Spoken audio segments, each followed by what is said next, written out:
আসসালামু আলাইকুম। আশা করি সবাই ভালো আছেন। ভয়েসে আসার কারণ হচ্ছে এটাই, আমি একটা ছেলের নাম বলতেছি, তার সাথে আমার ইউটিউবে পরিচয় হয় হয় আরেকটা আইডি থেকে। ওটা আইডিটার নাম বলতেছি না। ওই মহিলাটা গার্মেন্টসে চাকরি করতো, পরে টুকটাক মেয়ে বড় হয়েছে, অবৈধ কাজ ছেড়ে প্ল্যাটফর্মে আইসে 2 টাকা কামানোর জন্য, ইউটিউব প্ল্যাটফর্মে আইসে। এই কারণে আমিও কয়দিন সময় দিই। লাস্ট টাইম আমি তার সময় বেশি দিই তার লাইভে। হ্যাঁ, 3 মাস সময় দিয়েছি টানা তারে। যাই হোক, সেটা তো ভুলে গেছে। যাই হোক, ওটা নিয়ে আমার কোনো আফসোস নাই। ওই লাইভে আমার সাথে এই তারেক নামের ছেলেটার সাথে পরিচয় হয়। কষ্ট লাগে এটাই, আসলে আমরা তো প্রথম জানছি যে ভালো ছেলে, পরে খোঁজ খবর নিয়ে দেখি ওর আব্বু আমাদের ফেনী জেলাতেই রিক্সা চালাইতো।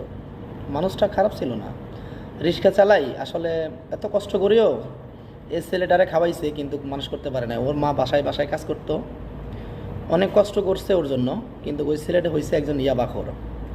আমি সিলেটবাসীর কাছে আবেদন জানাবো যে এরকম নেশাগ্রস্ত ছেলেকে রাখার কোনো যুক্তি নেই, কারণ এই ছেলে যে কোনো মুহূর্তে তার পিতা মাতার উপর আঘাত করতে পারে। হ্যাঁ, আমরা আসলে প্রথম জানতাম না, প্রথম না জেনে ওর সাথে কথা বলি আমরা, পরে জানতে পারি যে আসলে ও তো কঠিন আকারের নেশাগ্রস্ত ছেলে, যার কারণে ও 24টা ঘন্টাই মনে করেন চুরি চামারি করো। তো কথা বোঝেন না, কারণ ওর বাবার রিক্সা চালার কত টাকা পায়, কথা বোঝেন নাই। নিজস্ব কোনো ব্যবসা বাণিজ্য নাই, উনি যাই কামাই করে তাদের সংসারে চলতে কষ্ট হয়। ওই ছেলেরা বাইর করে দিছিল, কন্ট্রোল না করতে পেরে বাইর করে দিছিল ফ্যামিলি থেকে। তো ফ্যামিলি থেকে বাইর করে দেওয়ার পরে এই ছেলেটা আসলে বাইরে থাকে, কিন্তু প্রচুর পরিমাণে নেশা করে ছেলেটা। হ্যাঁ, আসলে একটা ছেলের কাজই হচ্ছে এগুলা, ও চুরি চামারি। এখন মনে হয় চুরি বন্ধ করছে, যত সম্ভব ধারণা মামলা টামলা খাইছে, চুরি বন্ধ করছে, কিন্তু নেশাটা ছাড়ে নাই। কঠিন আকারে মাদক আসক্ত ছিল। তো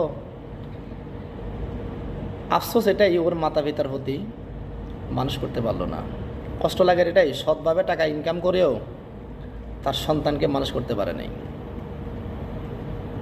কারণ ও লাইভে লাইভে ঘুরে, ওর কাজ তো কোনো কাজ নাই, তো চুরি চামারি করে খায় আর লাইভে লাইভে ঘুরে ঘুরে ঘুরে মনে করেন মেয়েদেরকে আফু ডাকে। আফু ডাকার পরে তাদের নিয়ে এমন এমন কাঁচরা কাঁচরা কথা বলে, আস্তাগফিরুল্লাহ। আমি লাইভের আসলে আমার সাথে যারা জড়িত আছেন আমার ফ্যান সার্কেলের ভিতরে, সবাই দূরে থাকবেন এই সিলেট থেকে, কারণ এটা হচ্ছে ইয়াবাখোর। এর থেকে দূরে থাকেন, সবচেয়ে আপনার জন্য ভালো।